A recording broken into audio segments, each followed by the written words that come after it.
Keren Tua, pada saat besoknya tanggal 27 ya, tepatnya hari Kamis, ditemukan luka lebam di sekujur tubuh korban, tepatnya di tulang rusuk kiri dan kanan ya, pada saat mau ganti baju. Lalu setelah itu IT mendiskusikan dengan keluarga. Lalu apa sikap IT pada saat itu? Apakah mendatangi polsek setempat, lalu kemudian apakah IT juga berusaha untuk mendatangi puskesmas Ponggeok? Mungkin IT bisa ceritakan di sini. Oke, baik. Jadi setelah begitu mengetahui ada luka memar atau lebam juga di sekujur tubuh korban, lebih tepatnya di rusuk kiri dan kanan. Jadi saya dan adik kandungnya Om ini berinisiatif, tapi tetap berdasarkan hasil diskusi juga, berinisiatif untuk mendatangi polsek. Kemudian setelah dari polsek mendatangi puskesmas. Begitu sampai di polsek, tujuan kedatangan kami di polsek ini untuk konsultasi. Ya, itu pagi hari. Ya. Sampai di polsek Iteng tidak ada anggota kepolisian sama sekali di polsek. Nah, ternyata setelah dicari tahu bahwa memang bertepatan dengan menjelang Hari Bayangkara, sehingga polisi yang di polsek Iteng ini banyak yang datang ke Ruteng untuk persiapan Hari Bayangkara. Itu waktu itu pergi dengan siapa ke polsek? Dengan adik kandung dari orang tua korban. Om Mikel namanya, seperti itu. Jadi ke polsek, begitu tidak ada polisi sama sekali di polsek. Kebetulan ada orang yang mau urus masalah juga, mereka yang arahkan kami. Bahwa polisi tidak ada sama sekali yang stay di tempat, tapi kalau mau ke rumah pribadi, ada rumah pribadi polisi di sekitar polsek sini. Nah, jadi kemudian kami diarahkan ke rumah pribadi polisi yang stay di sana. Nah, begitu sampai di sana, kami bertemu dengan Pak Polisi itu dalam kondisi tidak berpakaian dinas, seperti itu. Kemudian pakaian celana pendek, baju kaos. Kemudian kami dipersilahkan untuk duduk.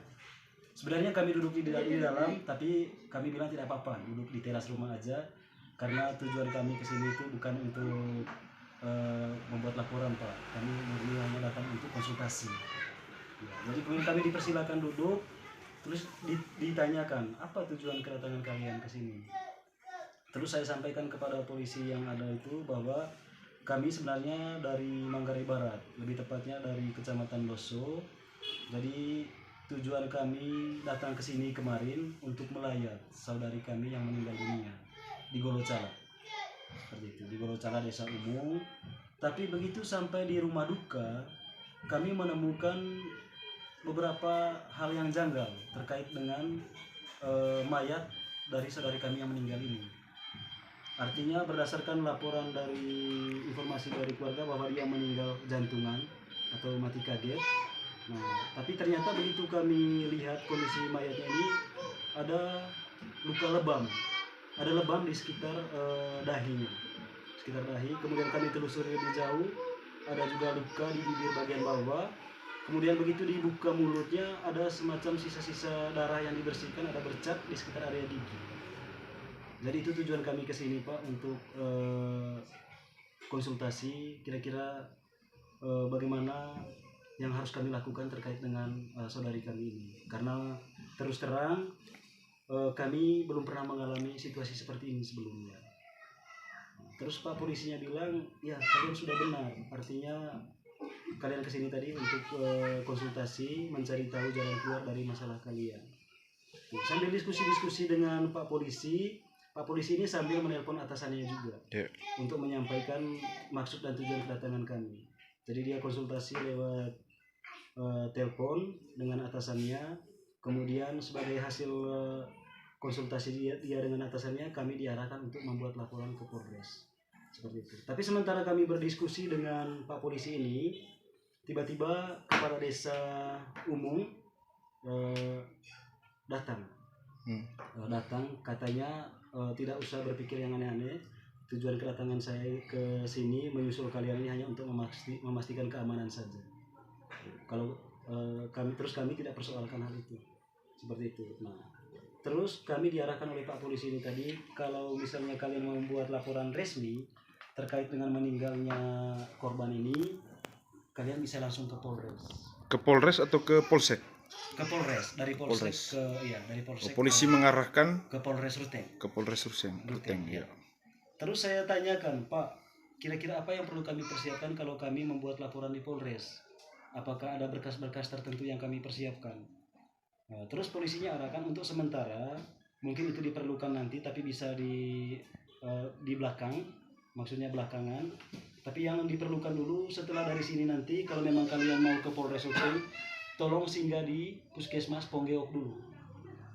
Tempat sebelum kita ke sana, boleh tahu nama polisinya siapa? Pak Beni. Mengaku Pak Beni. Pak Beni. Oh. Pak Beni. Nah, kemudian dia arahkan kalau misalnya mau buat laporan ke Polres, usahakan singgah di Puskesmas Ponggeok dulu untuk menggali informasi terkait dengan meninggalnya saudari kami ini. Kemudian setelah selesai diskusi, saya mengikuti arahan dari Pak Polisi ini. Jadi kami langsung ke Puskesmas Ponggeok. Sampai di Puskesmas Ponggeok, tujuan saya tadi mau bertemu dengan kepala Puskesmas sama dokter yang menangani saudari kami ini. Nah, tapi karena berhubung kepala Puskesmasnya lagi sibuk, jadi tidak bisa ketemu. Jadi saya diarahkan oleh teman-teman medis yang ada di situ untuk bertemu dengan dokter yang menangani korban ini. Nah, setelah beberapa waktu saya menunggu untuk bertemu dengan dokter ini, kepala desanya ini datang lagi. Dia ada lagi di situ. Dia tanya, bagaimana? Sudah selesai kah urusannya? Terus saya jawab, belum. Ini masih menunggu dokternya panggil dulu. Kepala desa waktu itu diskusi dengan pihak puskesmas. Kepala desa tadi yang ada di Polsek ya, yang dia ada, terus ikut IT juga ke puskesmas. Jadi bersamaan atau bagaimana itu? Dia menyusul. Menyusul, Ya, tidak jadi, bersamaan. Iya, jadi dari Polsek tadi kami pamit duluan, kepala desanya masih stay. Kepala desa masih bersama dengan Pak Beni tadi. Iya. Oh, oke. Jadi kami terus ke puskesmas. Setelah beberapa menit saya menunggu dokternya, ketemu dengan dokter ini, datang lagi kepala desanya. Terus. Nah, jadi oh iya tunggu saja dulu kata si kepala desanya. Bersabar, ya saya bilang. Sementara saya menunggu, dia jalan keliling di sekitar puskesmas itu di dalam seperti itu. Jadi dia masuk ke ruangan dokter, kemudian dia sempat masuk juga ke ruangan kepala puskesmas. Nah, tapi saya tidak tahu pasti apa maksud dan tujuan kedatangan dia ke puskesmas itu, kemudian apa yang mereka bicarakan di dalam ruangan saya tidak tahu. Nah, setelah itu dia keluar. Setelah dia keluar, selang beberapa menit kemudian saya dipersilakan untuk bertemu dengan dokter. Jadi kepala desanya pamit duluan, jadi saya ketemu dengan dokter bersama dengan Om Mikel tadi yang ikut serta dengan saya. Tapi sebelum dokter ini bertemu dengan IT, kepala desa tadi sempat masuk ke dalam ruangan dokter. Setelah itu kepala desanya pergi kepala puskesmas. Ya, meninggalkan puskesmas. Setelah itu pihak puskesmas bertemu dengan IT. Iya.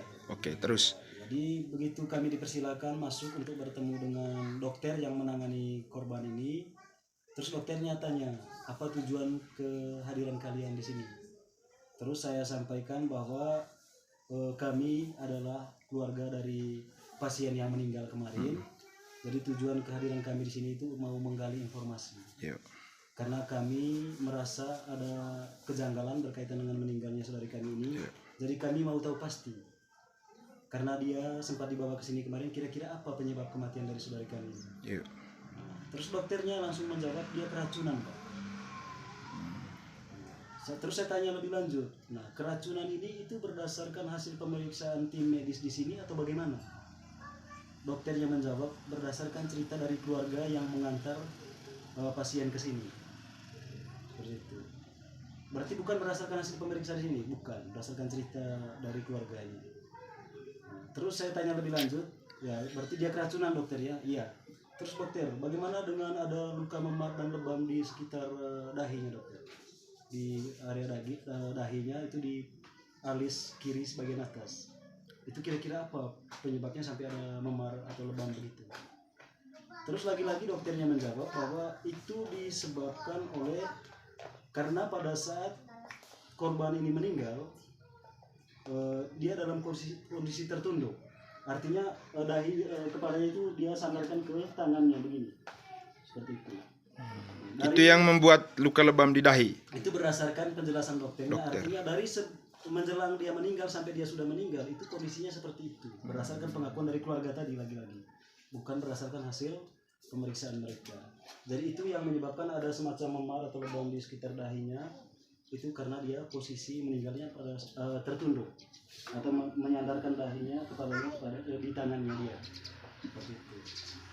Jadi kalau menurut saya apa yang disampaikan oleh dokter ini itu tidak nyambung atau dengan pengakuan dari suami korban ini. Karena menurut pengakuan suaminya korban ini sebelumnya bahwa itu dia yang tonjok istrinya ini yang sudah meninggal ini seperti itu. Tapi berdasarkan penjelasan dokter lain, jadi kami semakin curiga. Terus saya tanya lebih lanjut, artinya oke lah kalau memang itu karena dia meninggal dalam posisi tertunduk atau menyandarkan dahinya di tangan. Terus bagaimana dengan luka yang lain dokter? Dalam hal ini di bibir bagian bawah. Itu ada luka, kemudian di mulutnya itu di bagian area sekitar gigi itu ada semacam sisa-sisa darah yang dibersihkan, ada bercak darah. Itu kira-kira penyebabnya apa? Terus dokternya menjawab, kami tidak tahu karena kami tidak periksa sampai ke situ. Karena kami tidak menyangka bahwa peristiwa meninggal ini akan diusut sampai diusut lebih lanjut seperti ini. Seperti itu. Nah, karena memang murni tujuan saya ke sana kemarin untuk menggali informasi, jadi saya tidak punya otoritas juga untuk memperdebatkan apa yang dijelaskan oleh dokternya. Jadi kami menggali informasinya cukup sampai di situ. Terus kami Lalu terkait dengan luka bibir tadi, apakah kita sempat tanya juga? sempat saya tanya ke dokternya, apa kira-kira yang menjadi penyebab dari luka yang ada di bibirnya? Dokternya menjawab dia tidak periksa sampai ke situ. Seperti itu. Terus kami pamit pulang ke rumah duka. Waktu itu ke puskesmas dengan siapa kay? Dengan Om Mikel tadi, adik kandungnya Om Paskalis Pangkur ini sebagai ayah kandung korban. Apakah hanya sebatas itu dengan pihak puskesmas ataukah ada berupa hasil pemeriksaan dari puskesmas itu ada tidak mereka berikan secara tertulis? Kalau untuk hasil pemeriksaan secara tertulis semacam dokumen begitu tidak ada. Tidak ada. Ya, jadi hanya penjelasan seperti itu saja. Oke, setelah itu tadi kay itu pergi ke rumah duka balik ke? Iya, balik ke rumah duka. Artinya sampai di rumah duka saya melapor kembali sebagai hasil dari apa yang saya gali tadi itu dari polsek terus dari puskesmas itu saya sampaikan kepada keluarga yang lain. Nah, jadi sampai di rumah duka ada rumah yang disediakan khusus untuk kami keluarga pihak perempuan. Jadi kami berdiskusi lagi di situ hasil dari apa yang kami gali tadi seperti itu. Nah, begitu saya sampaikan hasil informasi dari polsek, dari puskesmas kepada pihak keluarga, terlebih khusus kepada Om ini sebagai orang tua kandung korban. Nah, mereka Om ini murni dia keberatan, dia tidak terima penjelasan-penjelasan dari pihak puskesmas itu. Oh, ite menyampaikan penjelasan berdasarkan penjelasan dokter tadi. Iya. Dan ternyata Omnya ini tetap menurut dia tidak masuk akal penjelasannya karena berbenturan dengan penjelasan suaminya. Tidak nyambung.